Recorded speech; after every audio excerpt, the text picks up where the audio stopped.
Alright guys, we're going to start with a new SBA disaster loan video because they changed the site once again. So this is going to be the third video with the third update, and today is March the 30th, Monday, and I will send you a link to, once again, a new URL. And this is the web link right here, but I'm going to have it also listed somewhere in the show notes and probably in the email if you receive an email from me. But this is going to be the landing page it's going to sit you on. So we're back into a web-based application now instead of uploading forms. I don't have any official direction, but I don't believe that if you've went through one of the other two incarnations that that will make a difference. You certainly don't want to resubmit. Have not gotten any indication to do that. As a matter of fact, when we've asked about that, that seems to cause problems when we've talked about that in other iterations of the website changing. So I doubt that that has changed. If I do get some further directions, that's why you always need to subscribe to the podcast, to Texas Business Podcast. Subscribe to the channel so you can get the latest information. So if that does change, I'll certainly update it on here. So anyway, well, let's go through. Here's the site right here. We'll start with the first, eligible entity verification. I'm just going to go through and show you the various choices that you have. And we'll just we'll get part of the way through. I will chicken out somewhere at the end of this. I've got a couple of clients that are supposed to send me some screenshots of what the summary section looks like. Haven't received those yet, but I will probably include that in some sort of an update, maybe in another video. But all right, so let's just do. Let's look at a applicant as a individual who operates a sole proprietor with or without employees as an independent contractor. Alright, so we'll check that one. Now here's your different options. You're only going to check one of those. Alright, now you're going to review and check all of the following. Alright, so not engaged in illegal activity, no principal with 50% ownership, interest is delinquent on their child support, we're not an agriculture enterprise, we don't do live performance of a sexual nature, the applicant doesn't derive a third of our gross annual revenue from gambling activities, and we're not lobbying, and we're not a state or local government. Alright, now here's the customer service number. I've had a lot of folks try that. The lowest number in line that I've heard so far was 300 and something, so it'll take a little while. Here's also the customer service number, so if you wanted to check on one of those older applications, you're more than welcome to kind of sit online or to shoot a email to them. I would also be interested if you can shoot me an email or send me, put something down in the notes, what your experiences have been so I can share it with other people. That'd be great. I'd appreciate that. Right now, they have not been positive. I haven't actually spoken to anybody that's actually been able to get through to anybody. So anyway, that's just what we've gotten so far. So let's continue. So now we're on the second spot. So we'll enter in the business legal name. Okay, good. Business. Alright, that's the name. We're going to be our trade name. So that would be a lot of times if a business has a specific legal name, like an LLC maybe that was something different, and then you maybe do business as something else, then you would be a different trade name, for instance. Then we're going to enter a if you're a sole proprietor, you would just enter your social security number there. If you had an entity, it would be a EIN number. And this looks identical to the same page as if I had check the 500 because I went through that before 500 employees are left. So it doesn't look like the page is any different really. So let's just enter in 6. Okay. And what type of organization is it? Yeah, this is identical to the one that I had before. So let's just say I was saying it's sole proprietorship now. Is applicant a nonprofit? No, I am not. Applicant a franchise? No, I'm not a franchise. So now, here's a key component. This is a combination from the last video of that that form. I think it was P-018 or something like that. That third form that you choose from. So you put your gross revenue for the 12 months ending December 31st of 2020. So let's just let's say I had $510,000. My cost of goods sold were 111, 110,000 rather, thousand. All right. Now, if you are a rental property owner, this is where you would put your rental property lost rents. It's unclear to me if you would list the monthly amounts or if you would list the total amounts. I haven't been able to receive any direction on that from SBA because they've stopped letting us ask questions at any of the conference calls that we've gotten on lately just because they've been so immense. When I filled mine out and I uploaded it because I have rental property, what I did was I listed as months here, and I mean it won't let you enter in. I don't know if you can hear me trying to enter letters in. It won't let you enter in anything but numbers. So what I did was I entered in monthly amounts, and then there was a spot somewhere that I was able to write a kind of a brief narrative explaining that, and then I also wrote a declaration that I worked here for the SBDC because I wanted to make sure I disclosed that because I don't know that might make me ineligible. I didn't want them to not know that, and Lord, I don't want to lose a job in these days and times, that's for sure. So anyway, that's the process there. So that's what I did. I can't tell you that it's right. I wish I had better clarification, but that's that's the way I approached it. Chances are the way this process is working, they're trying to get 10 grand out to everybody very quickly and very easily, and then after that someone's going to send you some direction. You're going to be talking to somebody. You'll have a case number. You'll probably have a chance to interface, and at that point you may get an opportunity. I'm hoping to interface and explain that.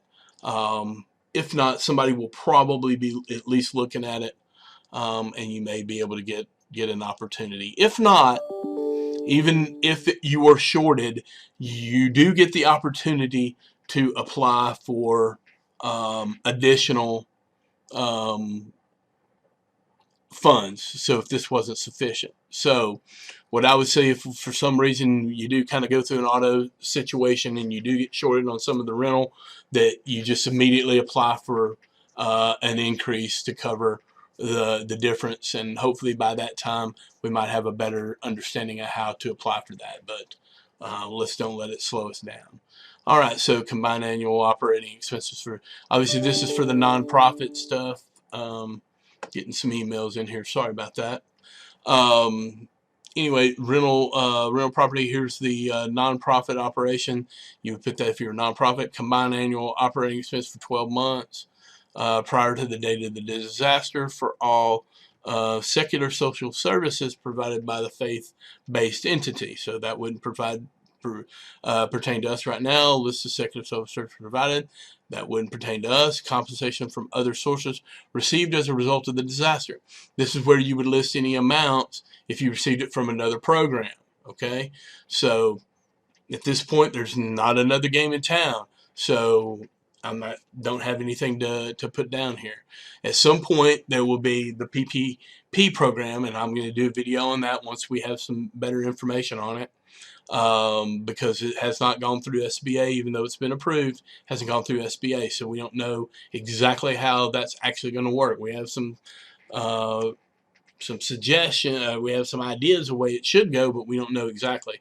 So once we know more about it, I will put something out about that.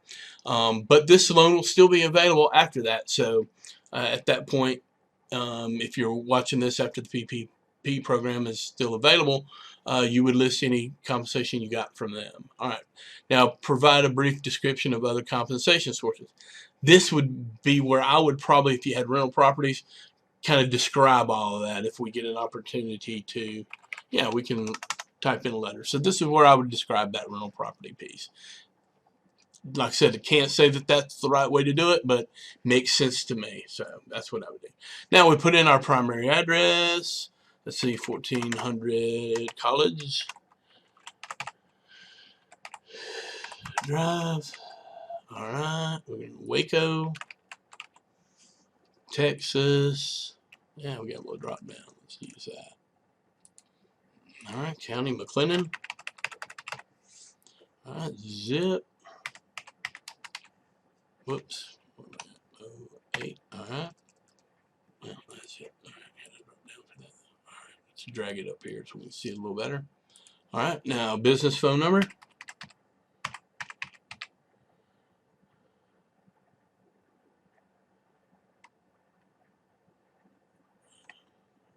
Let's see.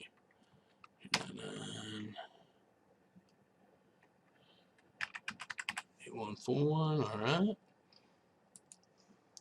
And you can see these little sections with red are the required ones.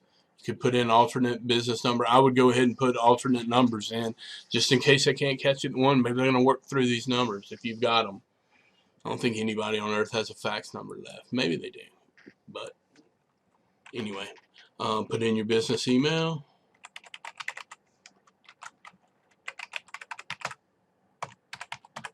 All right. Now, date the business was established. Okay. Now, let's say you just purchased. I've had this come up several times with clients. Maybe you purchased the business within the last year, but it was a going concern prior to that. Okay. My direction is put the date that the business was actually established, not necessarily when you bought it.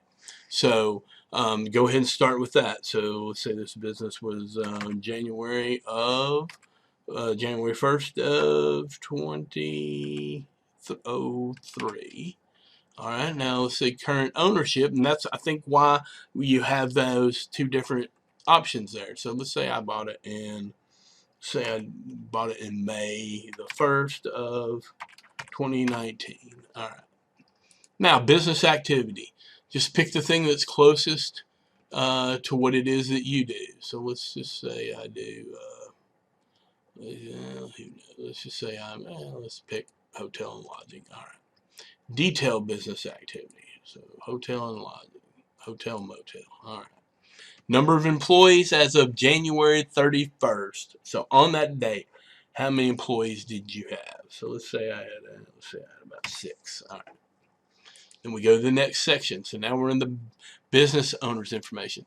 Don't forget this little section right here. It's just kind of out of the way. It doesn't really show up. So is your business owned by an entity? And what that means is a lot of times people will have another LLC that may actually own the business, or you may be partners with someone that owns the business in an LLC, okay, or a corporation, where you may be partners with a corporation or something.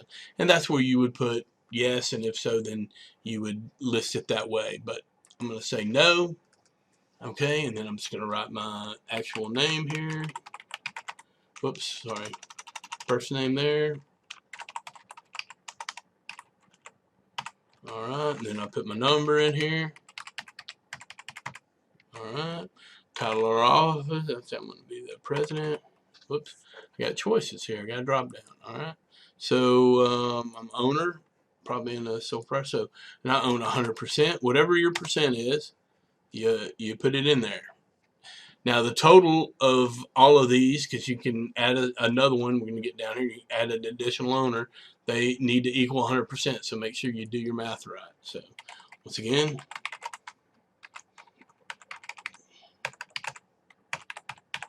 All right. Then now you put your personal social security number there.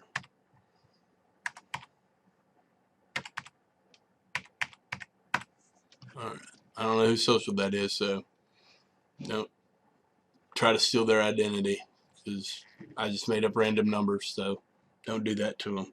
All right. Let's say October 31st. Let's see, 1968. Made up that birthday too, so don't try to do that.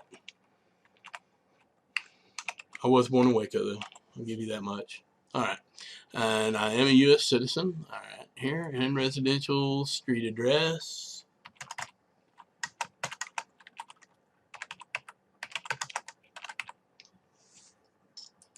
All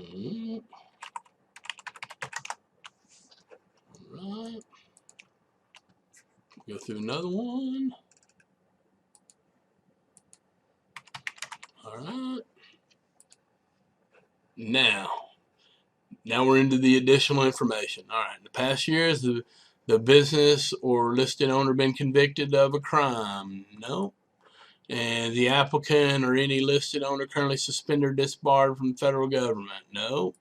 So you just go through these, check them off. Now, this has three different things, and you only have one choice. So have you been arrested in the last 6 months? And have you any criminal offense other than a minor vehicle? So just read through those, make sure you're answering them appropriately. So nope. All right. Now, if this is where you had somebody actually fill it out for you, that's where they would list that. And if they were making any money for helping you fill it out, that's where they would, disclose how much they were charging for it, and there it would be. Now, here's the section if I would like to be considered for an advance of up to $10,000. Okay, so if you want the money right away, the 10 grand, that's where you would check that. I would suggest doing that. Get the money. There's no disadvantage from what we're being told to get it's not going to make it quicker or as far as the loan, it's not going to make a difference on loan. You're just going to get the 10 grand up front faster. That's all it's going to do. Okay. Now, where do you send the money? So you just name the bank. Let's just make up a bank. Let's go Superbank. Alright, and then let's go with an account number. Alright, and then let's go routing number. Alright, and you just enter that in. Okay, so that's what you do. Now, some people are concerned about entering their banking information in here. I completely understand that. Alright. What I would suggest, if that concerns you, is that you enter in an account that doesn't have much money in it. Okay, so choose an account that you've transferred a bunch of money out of. Keep a very small balance in there. Maybe $100, maybe less, whatever. It doesn't matter. $1, whatever it takes to keep that account open. I would assume it could even be a savings account. So just use an account with a very small balance on it. And then that way, if by some reason, now I really believe this site is, it's the government, it's SBA. I believe that it's safe, but I don't blame you for being concerned and being cautious. There's nothing wrong with that. So set up an account. Use some banking account that it's pretty small balance, or transfer balance out of it, and use that account to set up that way. So then the 10,000 should be dropped in that account. They're saying 3 days.